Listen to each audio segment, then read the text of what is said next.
shit. So it's crazy. Well, the community showed up at the council meeting and spoke loud and proud. Oh yeah. Last night, yeah. We light it up like sauce in the sauce in the sauce. We light it up like sauce in the sauce in the sauce. Fli-City got some dogs in it, dogs in it, dogs. Fli-City come off authentic, authentic. We light it up like sauce in the sauce in the sauce. We light it up like sauce in the sauce in the sauce. My city experiencing a transition from penny pinching, maximizing our dollars, multiply triple digits. I came a long way from baby jars in a project kitchen. Get away with it, but we ain't got to roll over and let them just go. Nah, you have to do the right. You know, it's an everyday struggle. I think that's been the commonality of this. You know, folks still continue to keep forward. You know, it just be a frustrating thing sometimes. Well, sometimes sometimes you got to play an inside game and an outside game, you know. And sometimes don't put that on. Nah, I mean, no, you'll do the right.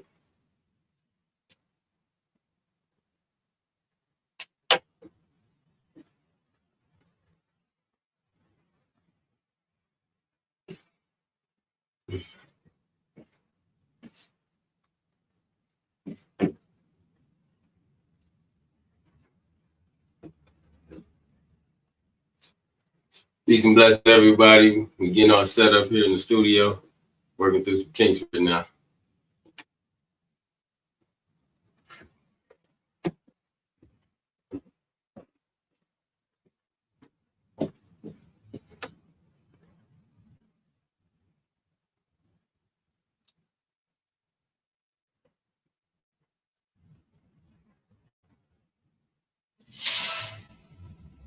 Financial freedom in America makes sense.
Our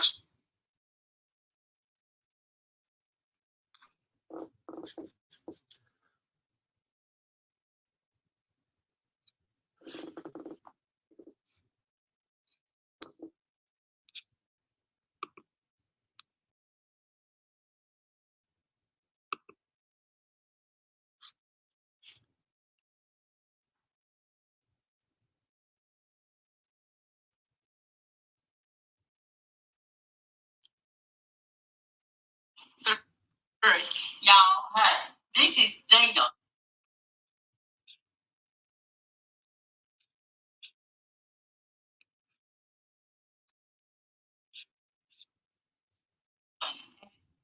Our stand-up strike strategy is designed to do one thing: win record contracts after years of record profits.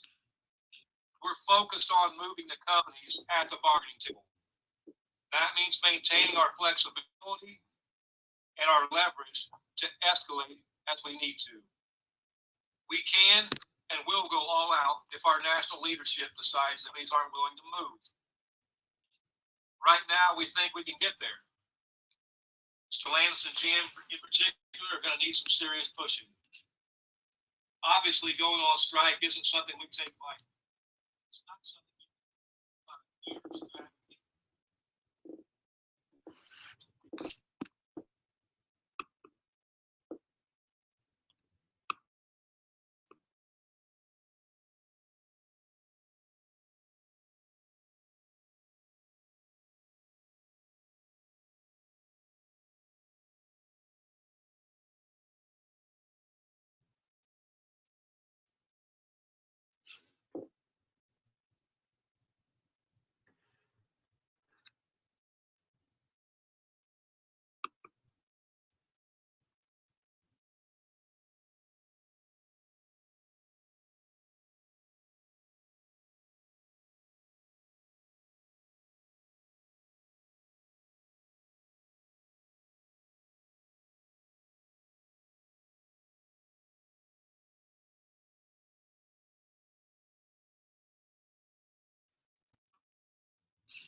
Terrible connection. Great.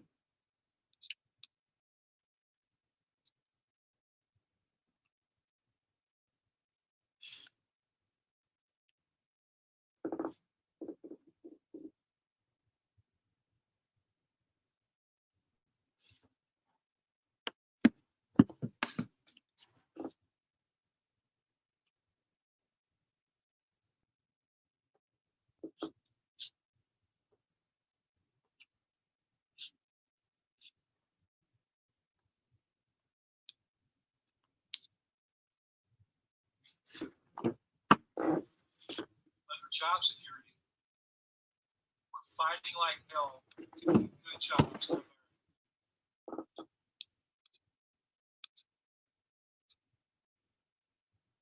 Our stand-up strike strategy. Working with a new system, everybody. Trying to get it all squared away.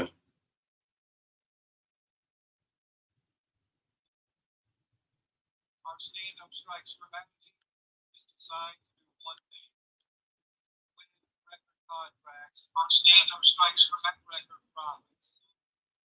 We're focused on moving the company at the market. That means maintaining our flexibility and our leverage.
We light it up like arson and sauce and sauce. We light it up like arson and sauce and sauce. Fli-City got some dogs in it, dogs in it, dogs. Fli-City come off authentic, authentic.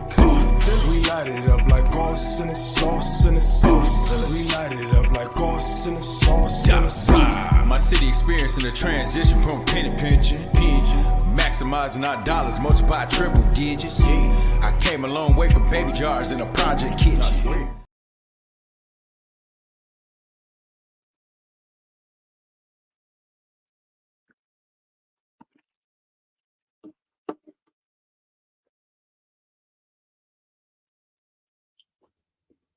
Good evening, everyone. Thank y'all for, working with us. We just got some new equipment, so it was just technical difficulties taking place. We just wanted to make sure that we have it all set up, all ready to go, so folks can definitely view the taping and the show, the broadcast, Fli-City Blackout. Nevertheless, right, we always have challenges in life.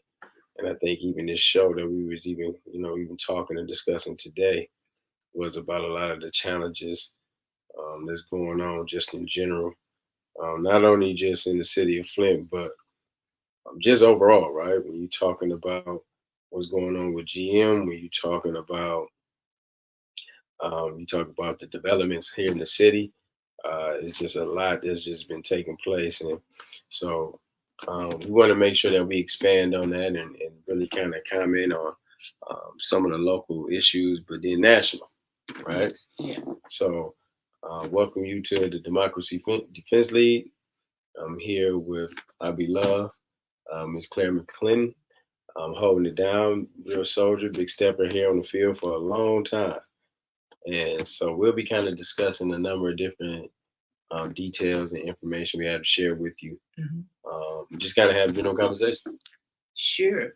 Well, I want to thank Fli-City Blackout, DeJuan Robinson, again for giving us an opportunity for this platform.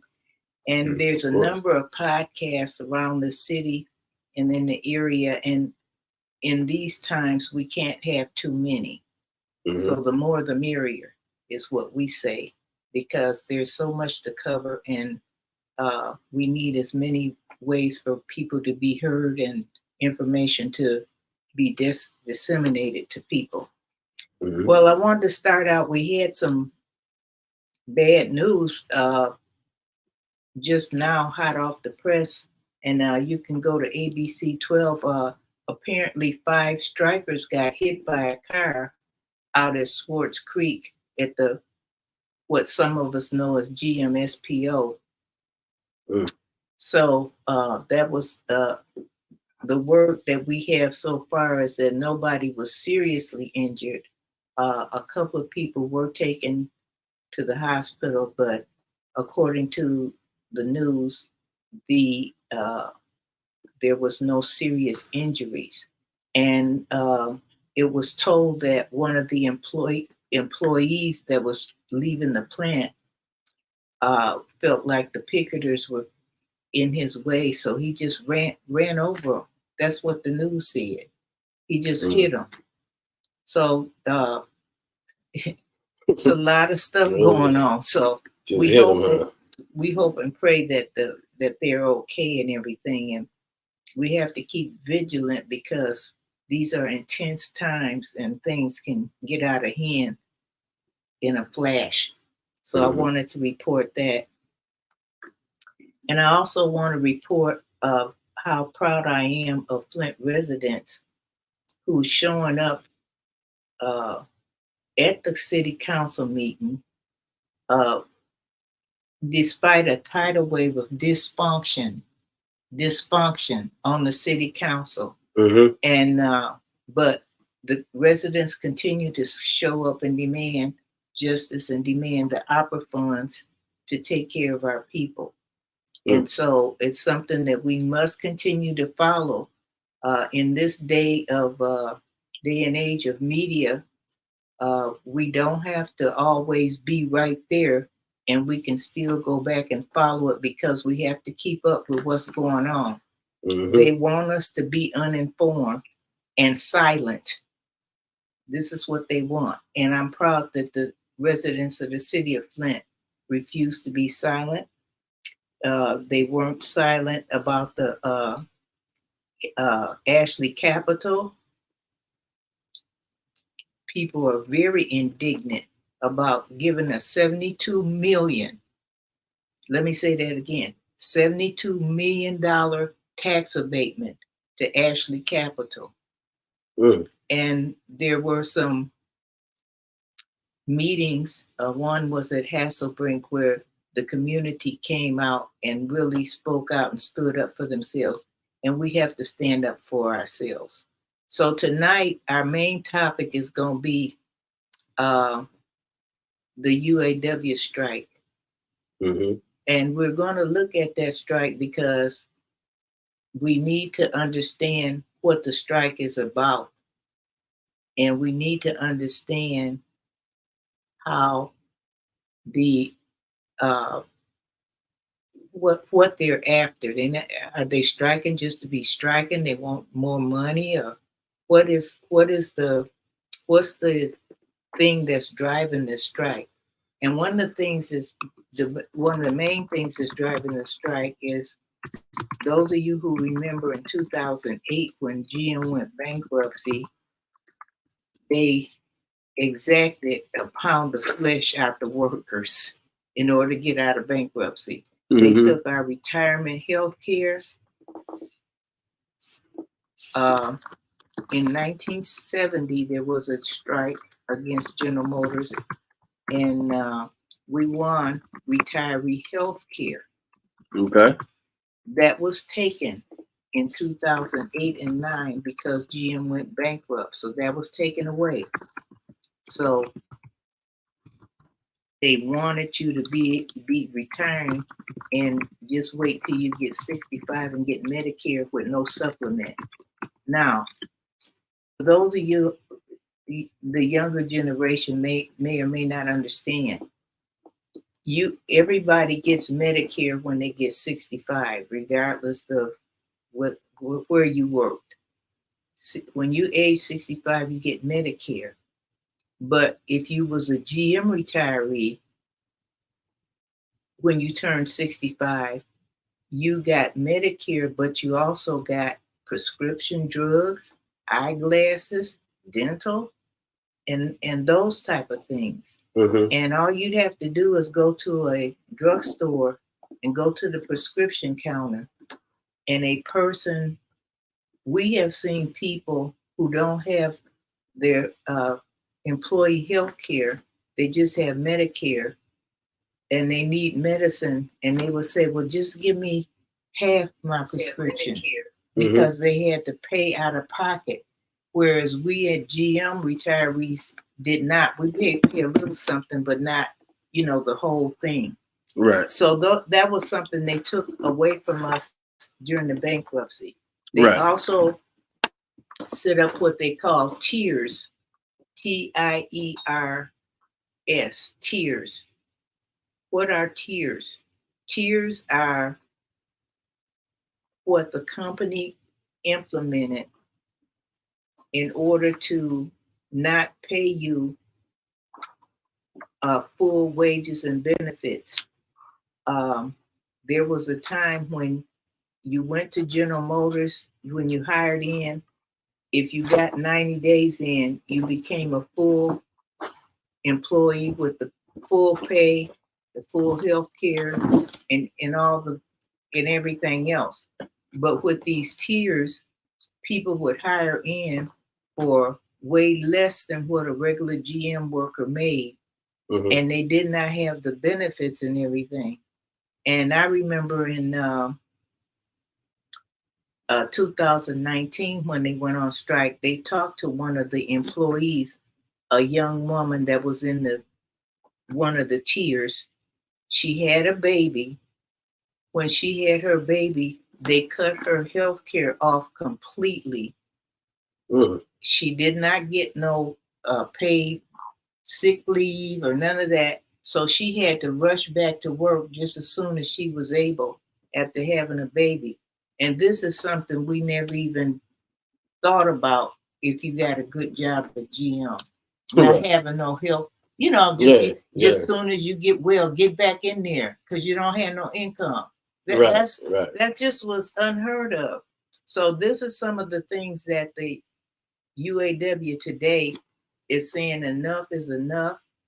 We gave up all these benefits and concessions to you to help pull you out the bankruptcy you said you needed to get back on your feet. And here you got Mary Bear, head of GM, making $20 million a year. And these other CEOs making exorbitant salaries and things like that. But I think what's important for us is that we listen to the president. He's a new president of UAW, and listen to him talk about what his vision is to create better wages and working conditions and to restore what was taken from the GM employee. Unions look like they're trying to make a comeback, and that's gonna be good for everybody. We know that the writers' strike seems like that's coming to an end. They have finally reached an agreement on the writers in Hollywood. Are you talking about with the Hollywood? Yeah. Okay. Okay. And they've been out for a while, and now the actors things have a way of building on each other. So one victory built on the other. So now the writers got a settlement, and they stuck together and stuck to their goals. Come on now. They stuck together. And the thing of it is that because they stuck together, and as far as we know, won what they deserve, now the actors, it gives them momentum to settle their strike. And it's the same thing with the UAW. As we hope we win. It's not over yet. We right in the middle of it. But as we declare ourselves as labor and working people to benefit and restore what was lost, it gives momentum for others. And it gives inspiration for others. And I just want to say that our city council need to take a page out the UAW playbook, because the UAW is saying, we done gave up this, we done gave up that. Of course. And we've been abandoned and everything else. We lost revenue sharing. I'm not going to get into that right now, but it was taken from our city. Revenue sharing that the state used to give us and put us in a position to lose fire safety, lose police protection, lose our garbage, lose this, lose that. So those things were taken. But the UAW is saying, time out. It's time for you to restore what you have taken. Now, that would seem like that would be a good formula for the city council. For the city council and the opera money. So let me say this. Go ahead. Let me say this, because city council is one thing, right? When we're talking about the Flint City Council and the way they operate, and then also how they're serving the people, that's one thing. And then when you see what's going on with GM, like we've always known GM to be this big, gamut of a company, right? That has, filled the country with cars. And it all started here in Flint, Detroit. Yes. So to be able to make all that money, right? As you just said, like back when they got bailed out, you always got to remember what happened. GM and the Big Three was failing. Remember? Yes. What year was that? 2008-9. 2008-9, the Big Three was failing. Remember, we gave them billions of dollars as a bailout. The government. Yes. Billions of dollars for a bailout. Yes. And at that time, they took away revenue sharing. They slashed salaries. They didn't hire permanent workers. Exactly. And they needed that money to get on their feet. So I understand when a company goes down, it goes down. But this company was saved. Yeah. Right. And then to the folks who's working these salaries. I remember GM being something that everybody wanted to go work at. My grandfather worked at GM. My uncles, a lot of my family members worked at GM. And it was a good job. You could retire from GM and, pay for your children's college. You can pay for seasonal homes. You can get the big boat, right? Yeah. All those different things, right? Boys everybody's making money at GM. Mm-hmm. And Flint was thriving. Flint was at a time when GM was at its height. Flint was at a time when the population size was 300,000 here. Mm. Think about that. Wow. Mm-hmm. And then now they went through the turmoil of losing all that money, right? Being bailed out and picking themselves up by the bootstrap. Not even picking themselves up by the bootstrap because they was bailed out. Yes. And then now, when you talk about the money that they're making now, when you talking about how much money did GM make last year? I don't know how much they made, but I know they made record profits. Record profits. More than what they had ever made before. Okay? Made more money than they ever made before, right? And then not to restore revenue sharing for the city of Flint, then also shares for folks who worked, actually worked at GM, not sharing that profit with the people that's been on the ground, continue to build this company up, right? Work through all the challenges. And to see them not try to pay union workers, see them not try to hire people who's been working there as a temp for 1 to 5 years. Yes. Mm-hmm. To see them not trying to slash the salaries of those executives who are making like $26 million a year. Like, think about this. You are making $20+ million a year. Mm-hmm. And you mean to tell me you can't up the salary of those who are working day in, day out on the ground, production, right? Even skilled trades. You got all these different factors that play a part in saying why GM is all about greed. And I just think and I always think back to even what's going on in the city of Flint. Flint made GM. GM was here. Mm-hmm. Flint was a thriving city. Yes. For GM to leave the city of Flint in the shambles that they are in right now. That's right. Not try to give back and support the development of Flint. Not continue to, hold some type of stakeholdership here in this city, which is in need of that. And now you do the people, you don't want to pay them because of what? Right? It's the thing of saying, like, why wouldn't you not want to pay folks? You got to pay for the talent. That's what any organization, any company. You got to pay for the talent. You got people on the payroll. You got people who working. You got people who come in, dedicating their lives to boosting this company, and you don't want to pay them. I think that's just really a slap in the face. And that's like, I think GM should be ashamed of themselves. Yes. Ford, and even just GM, I think Ford was making, I guess, progressive talks on their deal. Yeah. Right. They were acting like they had some sense at the table. They were acting like they had some sense at the table. Mm-hmm. What's this new company that Chrysler is under? Stellantis. And who is that? They've been through several things, at one time this Italian company took them over. Mm-hmm. And how do you take a company over like Chrysler? Well, if you've been bought out, bought them out. How do a third party organization or group takes over a company like Chrysler? Well, because that's one of the features of capitalism. It's like Pac-Man. Okay. Somebody come in, especially if a company is in financial trouble. Yeah. Oh yeah. Another company will come in and buy them. Right. In order to, keep it afloat. Yeah. Or to just take it over and say, well, we'll do it. Right. And so that's just one of the facets of the capitalist system. Mm-hmm. So, but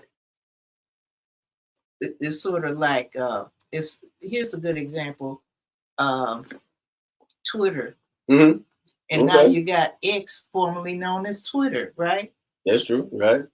Yeah. And It's the same thing. It's the same thing, but just new ownership. Yeah. But, it's new ownership. Okay. And so your lifetime, GM, you've been in the union, you've been putting it down for a very long time, you know, in labor talks, put years in. Yeah. How many years did you put in at GM? I put in 30 years, all told. I worked at, I started out working at Cadillac in Detroit. And then I decided I wanted to come home to Flint. So I came back here. So it was some years I was out the auto industry. And then I had an opportunity to go back. And so I did 30 years all told. And I know you've actually was a part of the good times.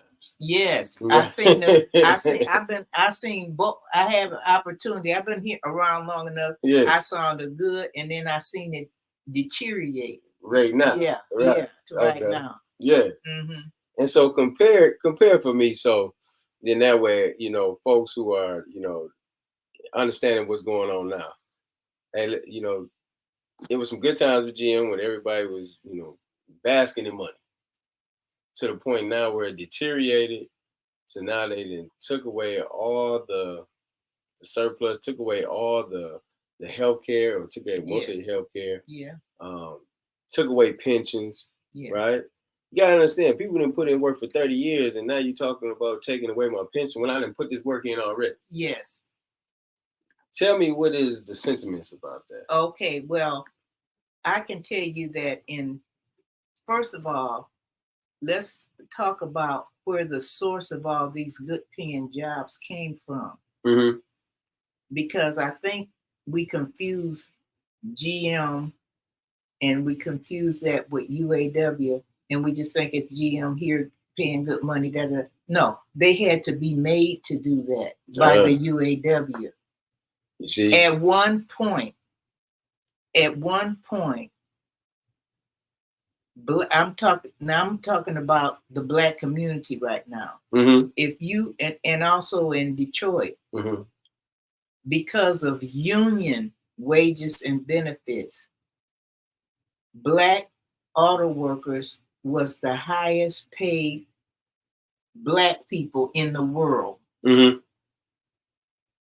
don't think they heard anything.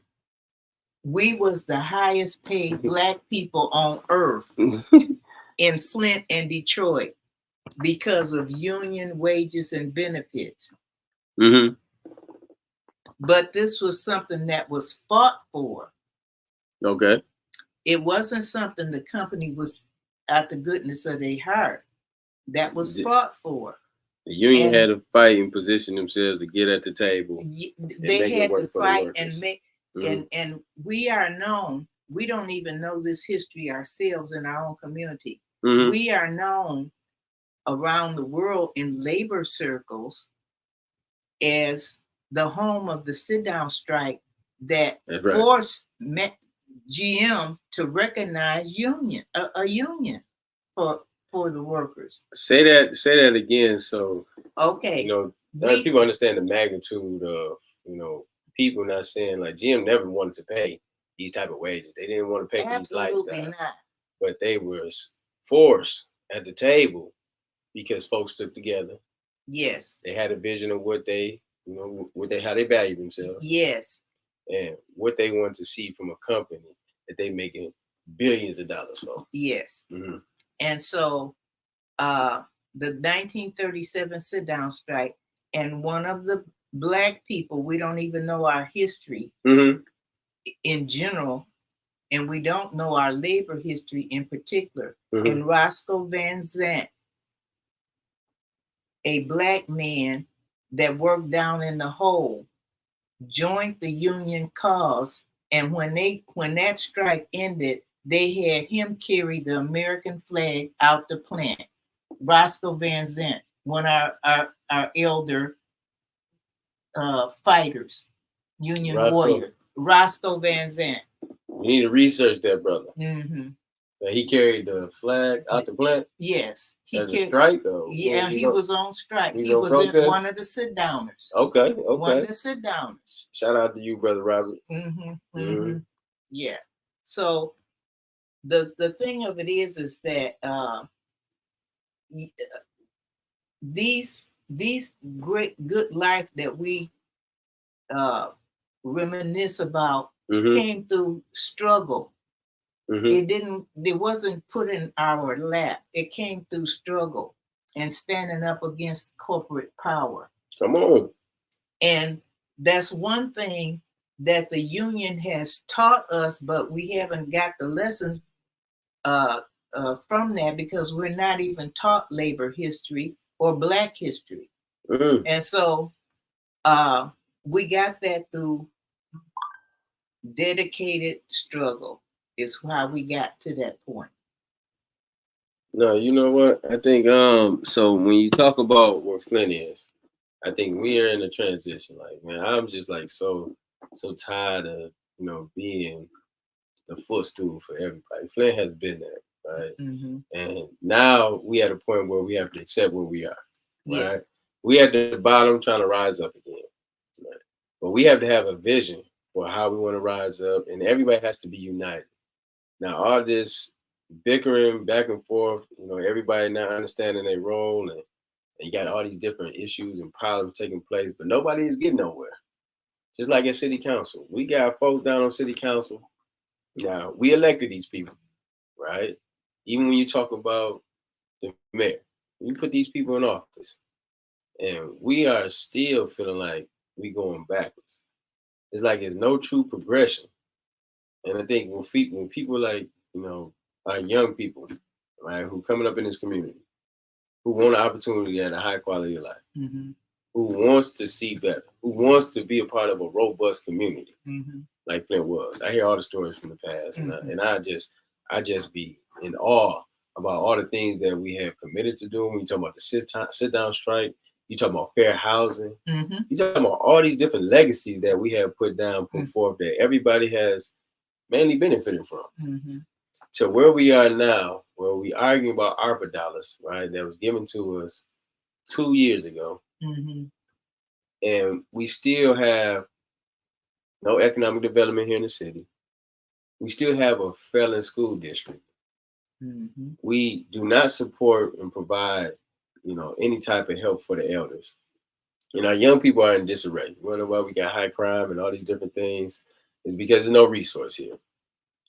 When do we get to a point where we say, hey, listen, all right, well, you know what? We've saw how things have happened and transpired over the years. When do we learn to say, okay, we got to be on one accord? It's not just about myself and how well I'm living, but how do I leave this world better than how I found it? Better yet, put this city in a position to be a successful community again. I've seen it happen in other communities. I was down in Atlanta, and when you talk about where they were 20, 30 years ago, they had a plan to bring business. They had a plan to, bring the Olympics, to be able to be a Black Mecca. And now what we see in Atlanta, everybody is doing well. You got young people driving foreign vehicles. You got people living life, on the rise, and they just do what they think, right? Why do we not want that for ourselves here in this city? What is it so hard? Why is it so hard and so difficult for us to put ourselves in position? We don't have to depend on like GM, because I've never been one to depend on, no organization, no company, nothing. But how do we create economic drivers that we benefit from, that we are in control of? Well, I think one of the things that we can do is learn from those who have been successful. We can do that. But the other thing, and this is what unionism, and I'm not talking about this leader or that leader, because we had some corruption in the UAW. We're not proud of it. But one thing, being involved in the union, we learn who the enemy is. That's a very important question that must be answered when you get, what is preventing us from advancing. Every time they try to take something from us, we have to clap back, but we don't do it. We clap back at the wrong thing. That's true. And we clap back at the wrong.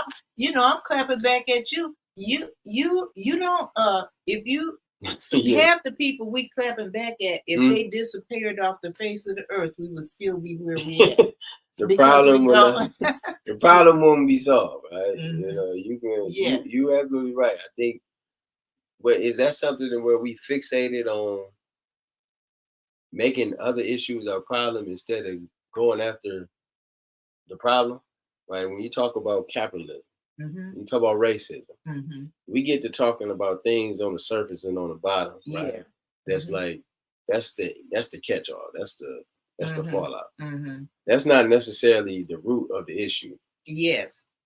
And one of the things, the advantage that the union movement had and has, they know exactly who to go after in order to get what they want. They know they understand that it's corporate power and corporate greed and a corporate class of billionaires who's preventing them from living the life that they deserve. So that's the first thing we have to know. Not who, but what is our enemy and what is preventing us?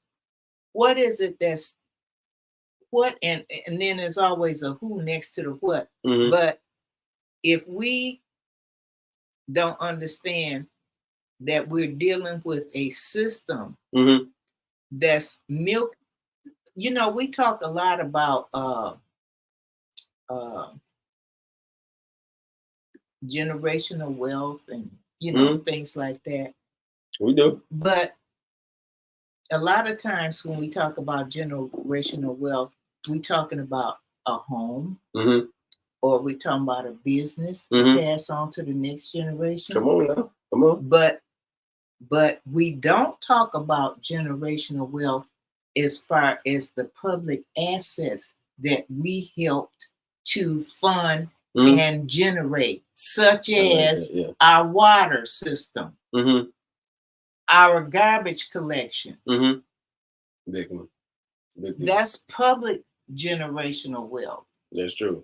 And the corporate raiders have figured out a way to steal that, because I feel like generational wealth mean our parks that were stolen, our police force that's been reduced, our fire services that's been shrunken, our water that belonged to the public, that is now being slowly but surely privatized for someone to make money off of it. Yeah. So,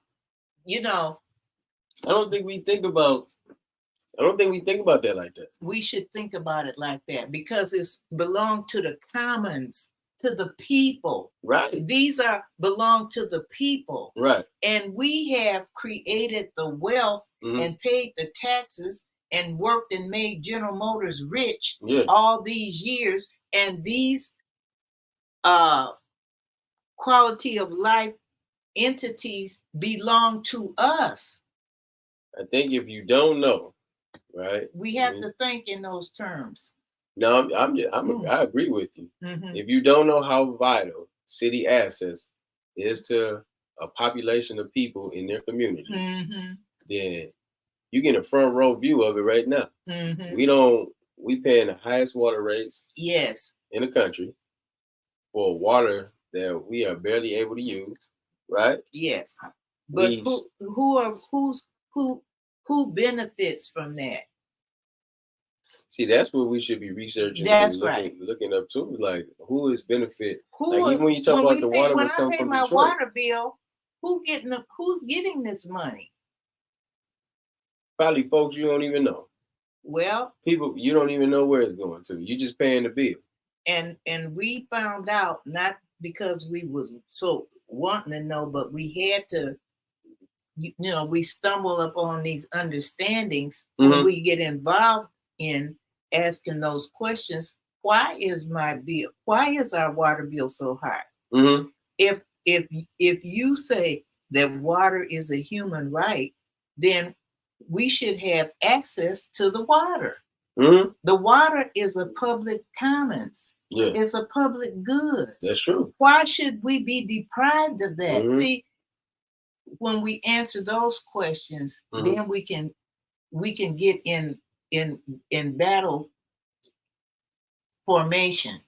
But if you don't understand who and what you're fighting, right, you're just striking out wherever. And one of the things we found out, out of every dollar, if you live in the city of Flint, every dollar you spend, 60 cents of it goes to Wall Street. Wall Street, you mean Jamie Dimon? Every dollar? Out of every dollar, 60 cents go to Wall Street. Hold on, break that down to me. So okay. About every dollar that you spend in the city of Flint? For water, on your water bill. On your water bill, every dollar you spend, 60 cents of it goes to Wall Street. Now, what do we mean by that? We mean that we are in debt to bondholders. J.P. Morgan, Stidel. I can't think of the third one right now. But these are the people that came in here and helped cultivate and help design the KWA situation that we got caught up in. How did that happen though? Well, it happened because we got what did we have? What did we have around that time? Wells Fargo is the third. All these are Wall Street people. They don't live here. They on Wall Street and they operate in investments and bonds and stuff like that. And they done came in here and took advantage of a poor, economically depressed city and managed to manipulate the situation to where they were the lien holders. They were the ones that financed the KWA. Now, what was going on at the time that the KWA was a thing? Emergency managers. That's right. Emergency managers. I do recall. Emergency managers. And the biggest thing that emergency managers were sent here to do was to dispose of our public assets. And that's exactly what they did. And they only did it in Black communities. Black, poor, and wealthy in assets. That was the three. That was the three things that made you like you was the low-hanging fruit. Like the emergency. Hey, they Black, they poor, and they got assets. Yeah, they don't even realize that they have. What? Yes. A lot of people don't. Yeah, because they're public assets. See, when we think of assets, we think of my house. What about our water? Right. It belonged to us. Our water system. Our garbage belonged to. That was all city. That was the public. They got rid of all that stuff and gave them to what? Private corporations. And Wall Street bondholders, so they could. Why? If water is a human right, and water is life, which we hear people hollering that all the time. Right. Why should anybody be deprived of it? And one step more, why should anybody make money off of it? See, why should somebody make money off of water And if we keep going where the way we're going, Mhm. Dewan, we live in Michigan, home of the Great Lakes, Mhm. Lake Huron, Lake Ontario. Right. Listen, Lake Michigan, Lake Erie, and Lake Superior. If we keep allowing this to go on the way it's going, your children and we gonna be Lake Michigan Inc., Mhm. Lake Erie LLC, Right. because these vultures Mhm. from Wall Street Yeah. is gonna come in and take over. That's our asset, the Great Lakes, Mhm. and they done already took a little piece of it by Benton Harbor, because Benton Harbor had each city that was taken over by emergency manager. They had a different asset that was attractive to Wall Street investors. Of course. And in Benton Harbor, it was that park, Jean Clark Park. Is that right there by St. Joe's? Yes, but Is that the land right there with them properties and yes, the lakefront? They wanted to yes, take? but before they took them, what was it? A public park. It was donated to the children of Benton Harbor. People used to go, and it's right on Lake Michigan. That's a beautiful scene. It's beautiful, but guess what? It used to be the Benton Harbor would use the park to have picnics. They would use the park to have weddings. They would use the park to have baptisms. It was just there for the people. Now it's a big gate up there. You can't go in there. Then I'm put a golf club. You understand what I'm saying? Right. See, I'm just saying. Emergency management was the weapon du jour, the weapon of choice. How do we go in there and take these poor Black people's stuff and make money off of it? Right. Emergency manager. That was their. Now you were talking earlier about we need a plan. That was their plan, and they executed that plan. And when you say they, I'm talking about the powers to be, and which the are corporate interests, the rich class, the billionaire class. Yeah. They come in and infringe in Black communities, take all your assets, squander the public, put you in a delusional state of mind. And oh, by the way, let's get a Black emergency manager so the people won't be as excited about being screwed over. It's more receptive. And like you Black emergency managers should be ashamed of yourself, just like GM. Like down there early, when he came in here in the city of Flint, right? You know, you look and see this Black man, or you see somebody in position that's Black, you in the Black community, you want to trust them. You want to believe in them. Let me give you a good example about not knowing who the enemy is, in my view. Remember when we had the big conflict about the garbage? And we had two garbage companies competing. Bidding for the contract. But the enemy and what should have been challenged was either one of them companies, because what happened? Either one you choose, you done gave up your own. We gave up our own city garbage. Because the city of Flint was we was picking up the garbage. And we was making the money. Yes, and we was paying Flint employees. That's right. We had our own garbage trucks. Remember, Williamson bought them beautiful red trucks. I remember that. I was a kid when it happened. But it belonged to the people. That's what I'm trying to say. It was a public. We, the people, owned that and ran that. And now they down there. Which garbage company we on? This one or this one? How about neither one of them? Right. Why, instead of giving that money to them, why don't we buy?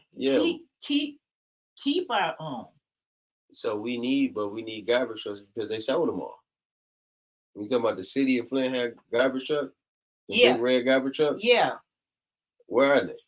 Well, they sold them to a private company. I don't know whether it was one of the ones they end up employing. That's what I'm saying. But the issue, but they had us going at each other about, I want this one, I want that one. And neither one of them was ours. Yeah. Somebody else's.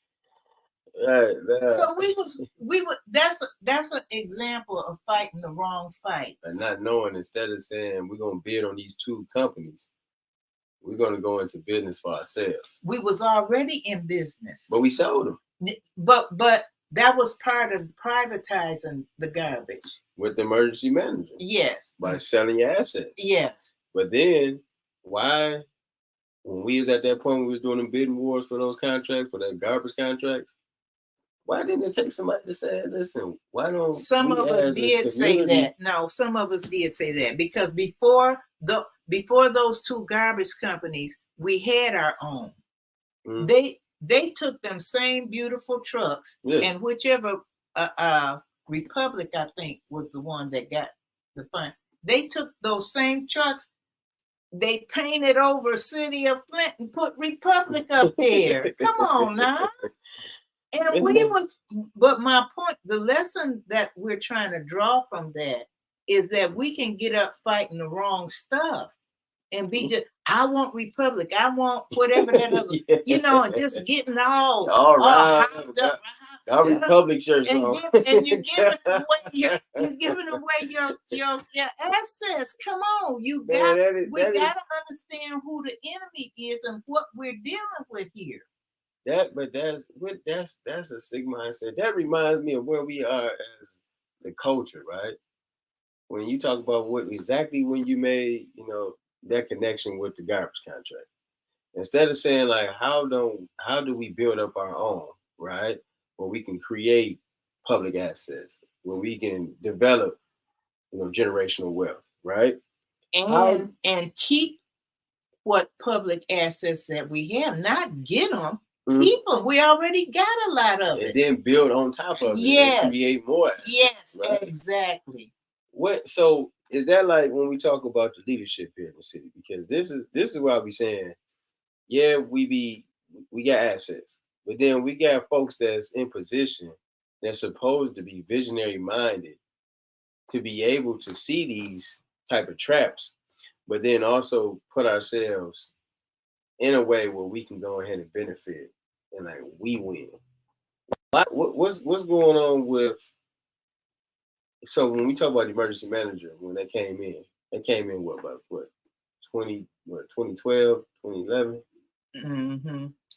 Well, that's when that was like the third time. The second time we were under emergency rule. But the reason why that year you mentioned is so important is that's when Governor Rick Snyder in 2010 put the teeth in the emergency manager law. In other words, we had emergency managers, but they didn't have that power. But under Public Act 4, when Donnell Early came in here, I mean, he could, if he wanted to, he could shred union contracts. They sold off. What was that, Public Act 4? Yeah. That's when we had the campaign getting signatures to repeal and overturn Public Act 4. Bishop Jefferson was heading up the Genesee County organization. And we went out and got signatures all over the state. And asked me, the union, the American Federation of Municipal, County, and State Employees. They drove that campaign to get that law repealed. Why? Because they had a lot to lose because they were city employees. Of course. And the emergency manager could come in and just sign a paper and dismantle the benefits they pay. They could do some of that under the old one, but the one that he was under, Public Act 4, had more teeth in it. So when we say that, like when we say teeth, what? He had more power than the previous emergency manager. And so we wasn't successful in overturning that law. We were. But we was unsuccessful when they took it away. We got the signatures on the ballot to overturn that law. Governor Snyder, during the lame duck session, that's the time in between the election and when the new legislatures come in, he repealed it. Was it executive order? No. Or he just repealed? No. How? He went to he had a Republican House and Senate down there. And they some of them got reelected, some of them didn't. But it's after the election between November and January when the new people come in, that's when he made his move. He tweaked it. He couldn't just executive order dish it after the people done voted. And this is one thing I want to tell you too, is that out of 83 there's 83 counties in Michigan, and all but 6 voted to get rid of emergency management. And the powers to be, and Snyder and his gang did everything they could to make it look like it was just a black issue. See what I'm saying? In other words, because emergency managers was mostly in black cities, they thought that the white residents in the state of Michigan would not be interested in it.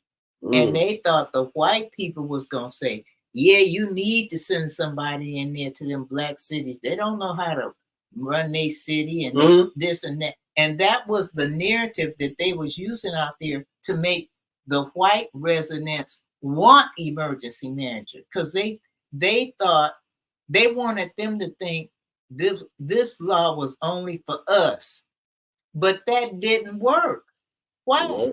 Because the white community, and I'm gonna tell you, when we was getting signatures, there was a group of people, and I can't remember where they were, somewhere up around Traverse City, and they were calling Brandon Jessup, he was like, he worked with ASME and everything, but he was somebody that was leading the charge on getting that law repealed.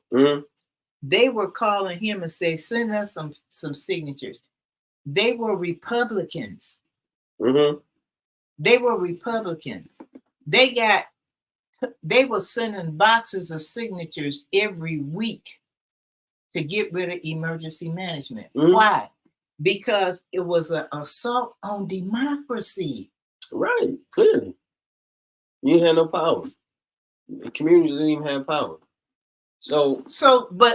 But they tried. But my point is, they tried to use the race card to make the white residents shy away from it, but it didn't work because democracy was stronger. I respect that. I respect them for stepping up for that. And so you saying, and they weren't just white; they was Republicans, right? And they let you know, oh, we staunch Republicans, but if y'all try to recall Snyder, we with you. They hated that law, and they worked hard. They would go to like abandoned gas stations and put up a sign, recall Snyder, stop emergency managers, stop here. I mean, they worked. Right. And you saying during the lame duck session, they repealed it. So it was law, but they repealed it because it was law and changed it into Public Act 436 and just tweaked it a little bit. So that it would, in effect, it was still on the books. 436, Mm-hmm. and he got it passed through Legislature. the Legislature. Michigan Senate. And House. Yeah. So passed through the House and then passed through the Senate. Mm-hmm. And they went for it because he tweaked it. Yeah. But they were against it in the beginning. They were But no, when I talk about the you people, talking about the people, the people, not right. They're the ones that passed it, the ones that was in there. Right. But the people spoke up and said they signed it and got, I think it's something like, you'd have to ask Bishop Jefferson, something like 250,000 signatures. Then when it got, but that was a challenge in itself. But after it got on the ballot and it's through counties in Michigan, all but I'm talking about all up there in the Upper Peninsula, they all voted it down. Yeah. They wanted it gone. Yeah. That Upper Peninsula, that whole, when you look at the map, that whole map, they was no. But they didn't listen to the people then. That's right. The folks that was elected to represent the people absolutely did not listen right. to the people. Absolutely right. So how often is this happening where democracy is being stamped on, right? When you're talking about people who clearly don't want this to take place, don't want no law, don't want to vote against it. But you got people who are in office who are corralled to support something that goes against the interests of the public. That is what's so frustrating. That's why people be feeling like, man, this stuff don't do nothing for people. This stuff don't work. That's why people don't feel like they want to get involved in, the election process and voting. Even my time of being involved in get out the votes and trying to elect folks that's gonna do right for the people. And then you get people in office who have their own special interests. That stuff is happening here in the city of Flint. Like, we got folks down there right now. They're not working on behalf of the public. Them people out there, getting kickbacks. They signing their soul away for peanuts. They going against what people have put them in office to do. And they down there. That's what's so frustrating with, even with Flint. I'm so sick and tired of voting people in there, and then they come in there, they give you all these grandiose ideas, and they talk about how they're gonna, change the system, how they're gonna work for constituents, and then they get in there, and nothing happens. Like, they even make it worse. Well, I think what we need to do is, and that's one of the lessons from the repeal of Public Act 4, the emergency management law too, is that after the Snyder and his gang and the Republicans decided they was just going to thumb their nose at what the people said. But what we didn't do is we didn't stick together and follow up behind that. The whole network of people that worked on that kind of dissipated, because they get tired. People get tired. They get burnt out. They get sick and tired. But what we don't do, we get them in, but we don't create a network of community to hold them accountable. See, we think once we get them in, we done did what we supposed to do. We did our part. We did. We voted. We got you in. That, but we got you in. But that we can't do that. We gotta hold the network together. Well, we gotta hold them accountable. But we gotta hold the base of our activists together, so that we can, at a moment's notice, pivot and attack when they come wrong. See, that's the part we don't complete the job. Once you get in, but the network of committee campaign to elect blah blah blah, they need to stay together. Right. Not just, we won, we lost, or whatever. Let's go home and wait for the next election. No. No. That's where the real work happens. The real work started the day after the election. Absolutely. And you stick together with your campaign network. Yeah. You stay with that. Yeah. And you keep yourself informed and engaged. Yeah. Because the people you elect this is not your seat. This is our seat. We give up ownership. Yeah. See, when we got out there and worked to get those signatures, we owned that. That was ours. Right. And we didn't, after everything happened in Lansing and stuff, we didn't hold our network together. Right. You see what I'm saying? So I think we have to do that when we elect people. So we got to take accountability for who we put in office, but then also understanding that they work for us. So we have to put forth the strategies.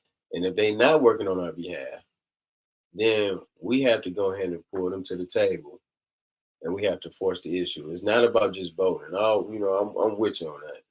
It's not about just voting. Right? Everybody just think that voting, you vote and expect somebody to do the job. That's like hiring somebody and expect them to perform the job, right?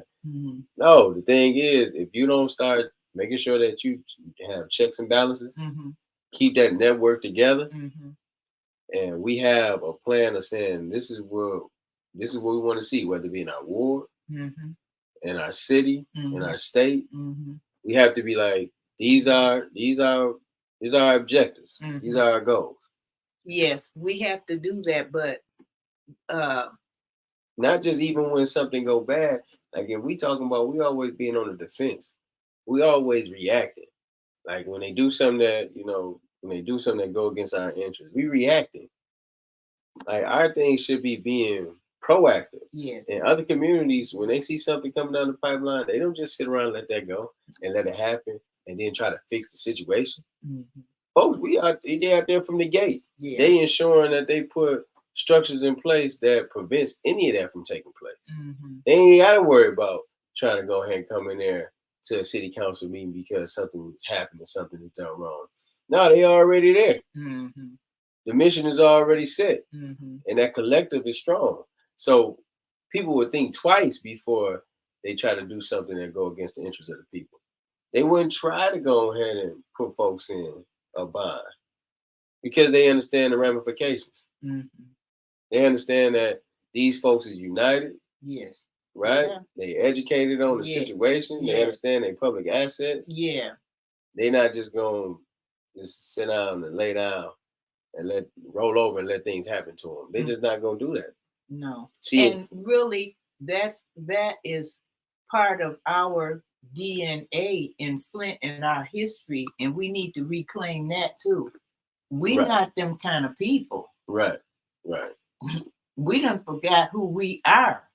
We done forgot who we are. But then a lot of you legends, like yourself, y'all been putting in work for a long time.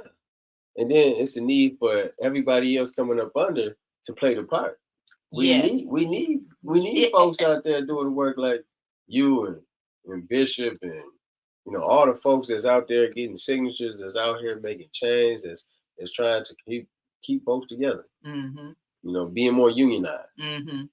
And we have to start having, and that's something we're going to start, political education. I think there's a need. That's been a need for a long time.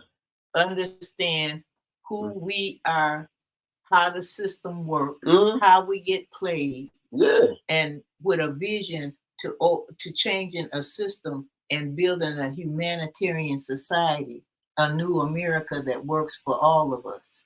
We're gonna have some. I'm with education. that. We need to have that political education, right? And then we need to be training all these young activists.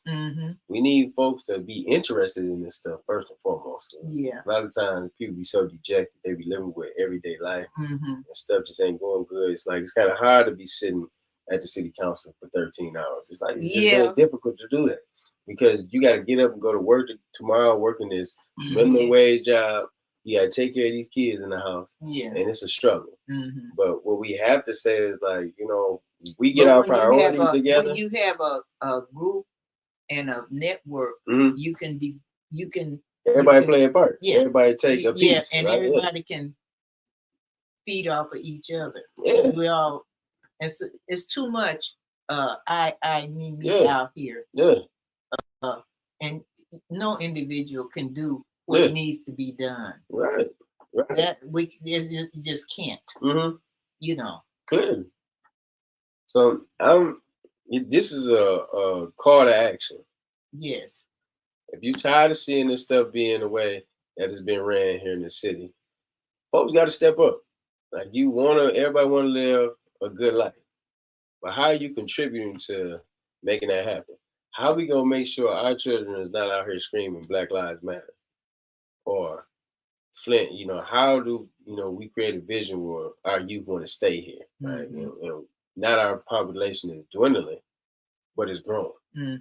How do we change the tide? Now it's not about I, it's about what we gonna do right now. And it ain't gonna happen overnight. It's gonna take some leg work, it's gonna take some dedication, some commitment, it's gonna take some early mornings and late nights. Yes, it does. But sometimes something happens to galvanize a big population of people. Yeah, it do. Just like with the George Floyd situation, it galvanizes people to say, "Hey, listen, okay, incident will help." Yeah, to help. I need to get involved, right? And then that's when the resources start flowing. And the thing is, why you got to hit it while it's hot. Yeah. Why? I hate for it to be a situation take place for us to get together. It's like I compare that to like funerals. You've been knowing people all your life, people, your family, friends, all that, right? Soon as somebody died, then everybody comes to the funeral. Everybody you ain't seen in years, right? People flying in, people taking off of work, people taking time to go ahead and pay their respect. Well, that person is dead now. When they was here, you ain't take the time out to pick up the phone. You ain't check on folks. You ain't get together to say, hey, listen, let's spend time with each other while we here alive and well. We come, you ain't seen people in 10, 20, 30 years because of the funeral. I understand you're doing it because that person is gone. But why we got to wait so long to travesty, to like somebody get killed in the street that look like us? For us to be bamboozled on our water. For us to be played with ARPA dollars. Why do it take for us to be in a crunch for us to come together when we should be already ahead of that? Well, we can work on that, and we can be prepared when something does happen. If we follow through and not drop things like I was using the example of elections and getting people in and then we're gone. No, you stay together and push your, like you say, your agenda. So this is what we're gonna start doing. We're gonna start getting together again. I know, folks. I don't care if you don't like each other or not. Forget all that, right? Because at the end of the day, we got children out here. We got grandchildren, and they need to see us what we can be. They need to see what Flint ought to be. We need to start sitting down at the table, putting those differences at the side so we walk through the door, and saying, "Hey, listen, we're gonna all commit to doing something and build out the future." So we need everybody who's out there on the elections, everybody who's been out there getting voter registration, getting signatures, been a part of different campaigns. We need to all get back together. We all need to all sit down. We need to look at this thing holistically. And we have to be educated. We got to talk about the issues. We got to talk about how we even got to this place. Yes. And then we got to start building out. And we got to start saying, we're gonna have these groups going to city council meetings. There's some groups out there right now. Folks out there. But we're gonna have folks at the county commission, right? We're gonna have folks at the state. We're gonna start raising and developing grassroots leadership. We're gonna stay committed even after the vote, and we're gonna have those objectives laid out even before the vote. And we're gonna continue this on because now's the time. If we don't do something about this right now, man, we ain't gonna have no city. We're gonna find ourselves in bondage. Everybody gonna be sitting up here wondering what happened. You know what happened. Ain't nobody Ain't nobody doing nothing to change the game right now today. Well, we've got two important crises issues that we need to take a position on and take a stand on and figure out how we're going to elevate those issues. One is the opera money. That's an immediate issue. How much money is left? If you find out, let me know. Man, they didn't take that money, man. They didn't spend that money on. We've been asking for forensic study? No, we've been asking for 16 million community for about 3 months. Mm-hmm. We've been going down near different ones and asking for 16 million additional dollars for rehab and repair of homes of residents. We want that opera money. They've only. But we don't want that to go through a nonprofit where you gotta have we do all your information sent in. No. Where you gotta give up one of your children. We don't got time for that. Like I'm just saying, we sick and tired of that, man. No, what we want, and this is what we're saying. We're saying, the city like to say, well, we don't have the capacity to do. Listen, you had the capacity to take in $85 million for pipe replacement. The feds designated that money for pipe replacement and went through the state. The opera didn't go through the state. That's how come it came straight here into the coffers. Yeah, straight to the coffers. But the point of it is that if the city could handle $85 million pipe replacement, and I know it was some issues with that, but set that aside for now. You had the capacity to do that. You got the capacity to get some RFPs and bids and stuff like that, and go out here and get that tarp off of people's roof. Yeah. Through the city. Take some bids and help. You could have 10 or 15 companies out there working at the same time. So you saying the city council, along with the current leadership, yes, can be able to develop. They can just put in requests and bids and for home repairs and do that. If Habitat for Humanity can do it, why can't the city do it? Are they just lazy? Do they have the know-how? Sometimes it's like maybe they don't even know how to do that. Maybe they don't know how to establish. No. If you can take in $85 million for pipe replacement, you go out and get the contractors and get the bids, and they go out and do the work. That is not that complicated. They may not be competent though. That's what I'm saying. They might not even know that they can do that. They've been doing it as a city for years and years. I'm talking about this particular setup right now. They may not have the wits to be like, okay, well, you know what? Now that we got $94.6 million or whatever the amount that came in for the Emergency Act, they may not have the capabilities of saying like, all right, well, listen, this is what we're going to do with this money, and we're going to make sure that we invest into the properties. Right? That's a benefit. That's a public asset.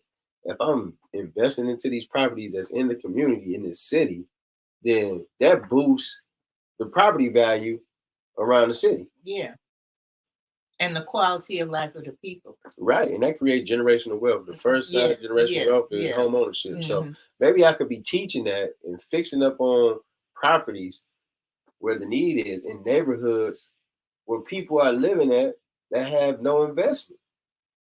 That's what I'm saying. Like maybe they don't even see it like that. Maybe they're like, oh, well, we got to go through a third party organization. We got to go through Habitat for Humanity. Well, I'm saying they don't have to. I'm saying that's nonsense. I'm saying this is what we be dealing with. People don't be having to understand. What they say, we don't have the capacity. Oh, that's what I'm saying. They be saying it. The city don't have the capacity, but Habitat do.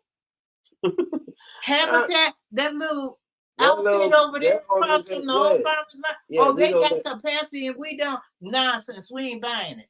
Get this stuff done. get some bids in Yeah. and send these people out here and fix up these people. Get the top off of these people's roofs. Yeah. Get some insulation. The people in Saginaw, they got hot water heaters, new windows, roof repair, and some repairs are not that major. You know, a roof is a big thing, but some people might have need a leaky pipe or something. I mean, you know, home repair can cut windows. Yeah. Insulation. Yeah. Insulation. You know, and things like that. So we're not buying it. We're just not buying it. These folks can do it. They just haven't not done it. You're just not doing it. Right. You just refuse to do it. And we don't care why. Right. See, you know, like people say, well, why? We don't care. This is what we want. Right. Period. End of story. Yeah. So we want 16 million additional dollars to the 5 million they have already, you know. They gave 5 million for what? They have a category, and we have went over this a long time ago, but it's the category of $5 million for home repair. And that is going through who? Just that 5 million right now. It's already allocated. You remember they set up this so-called advisory committee? For sure. Right. That's who it went through. So we don't even know all of who, you know, they send in drips and drabs of who they giving money to the council. And so far they giving it to Land East Bank Village, over here off of the Court Street Village, got some money. Habitat got some money. No, the land bank was a separate pot of money that they gave for supposed to be demolition. Demolition. Right. Yeah, they said they was supposed to make a way for Black contractors to be a part of that fund. That was the conversation. I don't think that's been materialized. But I know it hasn't. I'm just saying that's what the conversation was. Yeah, but so this is what we asking for. We've been asking for about 2 or 3 months. And different people, we had a little coalition there that support us in asking for that. So that's what we're dealing with now. And of course, the UAW strike. Because the UAW strike is a just cause. And it's an opportunity to inspire us of what we can do in that David and Goliath struggle. You know what? I know you know that. And I'm going to send you, I'm not going to show it tonight because I think we've been on here long enough, but I'm going to send you this little clip of the rally they had, not this past Friday, but a week ago Friday, down in Detroit. And they was marching and cheering, and they was down with the fight. Here, it was just one beautiful. Okay. And it was multi-generational, multi-culture, multi-racial. And they all had on their red shirts, and they was like, we down with the fight. And for the first time in history, we have 3 Black women on the executive board of the UAW. Come on now. I mean, and they're not no window dressing, okay? They not there for a photo op. They know they stuff. Right. I done heard them, you know, they know what they're doing. Yeah. So this is something we need to get behind. And again, like we were talking earlier, when you see everyday people that they can come and in 2019 when GM was out on strike for a while, and I went out there and supported them up on the picket line, you know, just join them at my former plant. Of course. And there was some white guys out there. I didn't even know them, you know, who they were, but I could tell they were sort of like, it's something they said, let me know they were Trump supporters. Mm-hmm. And I said, he's not going to come here and stand up with us. You know, this was while he was president, right? Mm-hmm. And, but the thing of it is, we didn't have no long conversation or anything, but I shared that to say that when situations arise, just like with the Public Act 4 emergency management, Mm-hmm. when people feel like their rights is being abused, Mm-hmm. or the court, and they understand that it's not them black people that's taking my democracy. It's the power people. Mm-hmm. And that's one thing that's good about the union. The union is like, we know the corporation is our enemy. Mm-hmm. Bam, period. They didn't run over there to the union hall and say, I'm tired of this strike. I need to go back. It was none of that. Right. That didn't happen. Right. We need that fight. That's the mentality that we have to carry into certain struggles. So is it possible for us to develop a community union where, just like how UAW, Mm-hmm. is it possible for us in this community to establish a union, Mm-hmm. a community members, Mm-hmm. activists, Mm-hmm. leaders, Mm-hmm. and have that mentality? I think that's possible. I believe it's possible. I believe it's possible too. But Mhm. again, like I said before, if we got a common understanding of who the enemy and what the enemy is, it can't happen without that. Mm-hmm. Those people that's picketing and going on, they know that the corporation been screwing them. They focused. They focused. They focused. They walking out. They out. We out of here. Right. And they brothers and sisters. Yeah. You know what I mean? You might vote for this one. You might vote for that one. You might pray to Allah. You might pray to Christian. But when it comes to this, we all in. We all in. What y'all want to do? Y'all ready to run in the building? Mm-hmm. And then we putting a call out. We gonna establish a community union. We about to establish a community union where we know who our enemy is. That's the key right there. Once you get that straight, yeah, you can move on. We gonna fight it. We gonna fight it to our last breath. I'm motivated. Mm-hmm. Okay. I'm ready. I'm trying to see if I can. God, I can't stand this phone. But anyway, if you get the one I sent you, if you go to 6 minutes and 15 seconds, it just show you that rally that was down there. It make you wanna get active. Mm-hmm.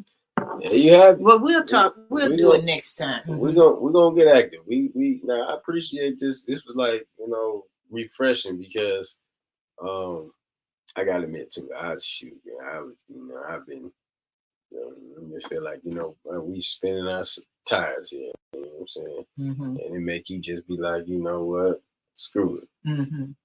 But it's that second wind coming back. Okay, good. It's just like, I guess these are those energizing conversations. Mm-hmm. And I think we all have to go ahead and get behind, 1 to 2 objectives, right, in our community. Mm-hmm. Just like those folks are fighting for better wages, right? Mm-hmm. They fighting to be fighting, and they all got different backgrounds. But when it comes down to this fight, we all on the same side. Mm-hmm. I think, folks is ready, and, the city of Flint is right for it. Let's get some action. Let's get out there and beat them streets again. Mm-hmm. Let's be the activists that we know for here in the city of Flint. Mm-hmm. Let's be legendary. Mm-hmm. And let's stop having these conversations 20, 30 years from now. Like, I don't want to be talking about why we ain't did nothing and we in the circumstance that we're in. Mm-hmm. That stuff got to stop. Mm-hmm. So I'm excited. I'm ready to fight. Okay. I'm ready to get out there. It may start with a handful of folks. And that's what it always seems like. It's always the usual suspects, usual suspects out there on the front line. Yeah. Every time, calling it out. Mm-hmm. We got to be about something. Mm-hmm. And we always talking about, we want to we want to be somewhere in life. We want to be successful. Well, let's show it. Mm-hmm. Let's really be about it. Mm-hmm. If that means coming to a Saturday meeting to learn political education. Yes, I'm up for it. Bring y'all big-headed selves down there and learn political education so you know how to go ahead and fight the fight. Mm-hmm. So then that way we can talk about the enemy. Mm-hmm. And then we can lock in. Mm-hmm. And then have some strategies of how we gonna fight. Yes, that's right. That's what we have to do. Let's be about that now. Let's not wait till somebody else rise up to be able to do the work. Come on, man, that stuff is crazy. Mm-hmm. Let's go ahead and we all play a part. Mm-hmm. And I think that's what I'm gaining from this conversation right now. Good. So, I'm glad. I am too. I'm energized myself. Mm-hmm. I know. Mm-hmm. You've been energized for a long time, so you ain't. Everybody else ain't got no excuse. Mm-hmm. They ain't got no excuse not to be out there. So, let's start. Let's start mobilizing on that. Let's really start putting some. Let's put some real legs to what we're trying to stand on, and then let's carry it out. Like, so we all bring 2 to 3 people to the table and say, hey, listen, this is what we're going to do. And we be unionizing our mindset, right? We got the mentality to fight and we don't let up. Like, it's been, how long they've been on strike? Probably like a week now. Yeah. But they knew these contracts was looming. And like, I know I got some of my partners, man, they were saying like, yeah, man, we're about to go on strike, man, and all these different things. Because they knew that them corporations weren't about to pay them. So now they have to go ahead and settle and get unemployment. Like some folks who are not hired in, like those temps, like they don't get the payout like union workers are getting, right? No, if they in the union, and they all are, even though they temps and they on a lower level of pay, some lower of tier. Them, lower tier. But if they in the union, they get $500 a week. Strike pay. Yeah. Okay. But their lifestyle, they used to get more than that. But they. Oh no, that's not. That's not. Used to get more than that. Well, that is not equivalent to what they get when they was working. That's right. And a lot of them are getting side jobs. Some of them doing Uber. Some of them doing. You got lifestyle to pay for. What is that? Where they deliver your DoorDash food, DoorDash and all that stuff. Yeah. But the thing of it is, when we in a situation like we are now, we come together and help them, because I learned today, for example, that, and I have got to give out a shout out to Dink Sosa. Hey, let me right now give a shout out to you in your Roadhouse Tavern, because even before the first strike was, I mean, we knew it was a strike looming, but even before they named who was going to strike, he came out and said he will provide discount drinks and discount food as his establishment to support the strike. Right. So shout out to Dink. Shout out to Dink, man. That's showing some social awareness. Yeah. That, hey, this is I'm gonna do something to support the strike. See what I'm saying? That's right. And that means everybody can do something. Right? And that's when we talk about, even for us in this community, you don't even have to be at GM, right?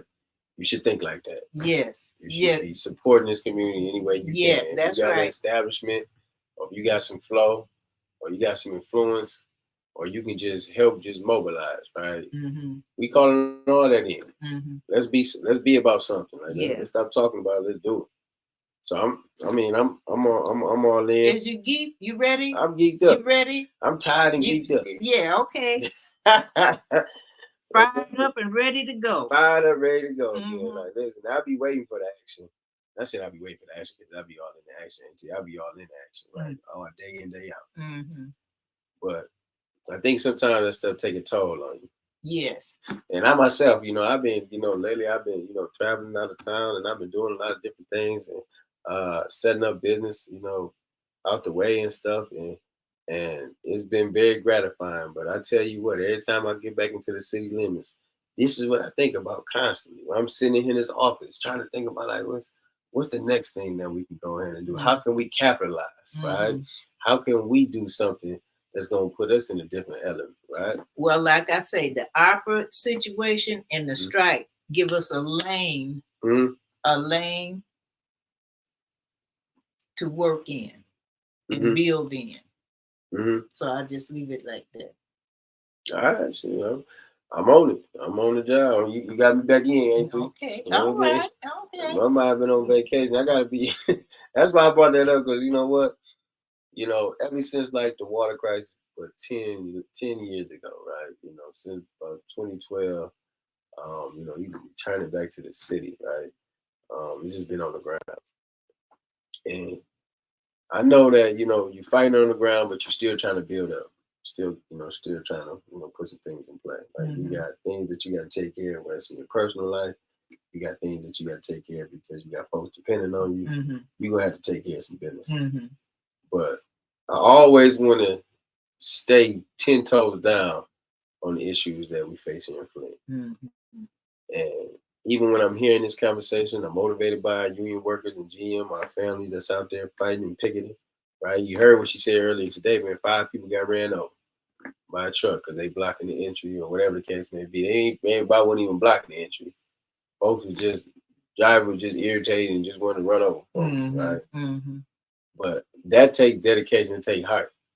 So if you out here, you've been an activist, you've been at these community meetings, you know, which we used to hold, you know, here at the building, you ask city council, you putting stuff online, you talking about it, you having conversations at the dinner table. We calling all that out. We calling on you. We need everybody, right? Let's stop depending on a few folks, man, to make a difference here for this time. Yeah. Like, it's up to you. So, you know, I'm gonna get back. You know, I'm always big in the mix, but I know I got a number of different projects that's in play right now. I know you were just telling me, like, man, you know, you gotta definitely know your projects, whatever you got going on, right, and where you put your attention to. This is something that we want to be full focus on. Yes. And so every day I'm gonna be here on it. We're gonna definitely get that community union together. Okay, I love that. That's awesome. Let's definitely get. Let's call up the truth, right? And we have a sit down, and then we kind of lay out where we need to go. Okay, bet. Right? It's a deal. Yeah, bet it up. We appreciate everybody for tuning in, tapping in. Make sure you like, share, subscribe to the Fli-City Blackout on Facebook, also on YouTube. Definitely tap in what is used. Please put that information in the comment section so we can be able to answer it, so we can follow up with you. If you like some of the stuff that we're talking about, if you're energized by some of these conversations, these points, let's get you involved, right? You can leave your information in there. You can tap in. You can always come down to the office here at 2712 North Saginaw Street at the Oak Business Center. Let's make sure that we'll be about something today so we have a better tomorrow. Make sure you utilize these platforms. Make sure you stay connected, right? Just don't be on the sideline thinking about what you got going on in life, right? Because if you change the circumstances for us, then that's going to impact you. And so you got to know that, right? All our Get Money brothers in the street, like, listen, we be needing y'all. Big shout out to the ones that's putting dollars behind, you know, initiatives that's making sense, right? Even if you ain't out there protesting, demonstrating, whatever the case may be, you got to roll. You just got to identify it. So we ain't asking. Like, we calling you to the table. It's like, just like union. Like, you know, listen, it ain't no working. It ain't. We all standing strong on this, right? Until we get what we want. That's right. It may take all year, right? We talking about these ARPA dollars. We talking about allocating $16 million on top of the $5 million that's already there to help out with properties and, you know, to remove retired roofs, getting handicap accessibilities at our elders home. And we talking about investing in that. Let's see that all the way through. That's right. And then let's activate some of these schools, right? These buildings. Make these community centers like we used to have, right? Where we can have somewhere where we can give skilled trades training. Where we can have somewhere for our youth to play after school. Where we can have some, you know, what we did, like how they used to do with the community schools with the parents, giving them more skills. We can put those things in play. Or we can do something about this water. Let's let's make ourselves available. Let's do that. Mhm. And so, you know, we always got to look in the mirror and start with ourselves. So we thank y'all for tuning in. Thank you again for always blessing us with the knowledge and the intel. Thank you for just being who you are. All right. Big shout out to Democracy Defense League, all the champions over there. And, you know, Flint City, big shout out to you all, right? We're going to change this thing around. Start one day at a time. So let's continue to get to it. Sending peace and love to everybody. All right now. Yeah, you know what?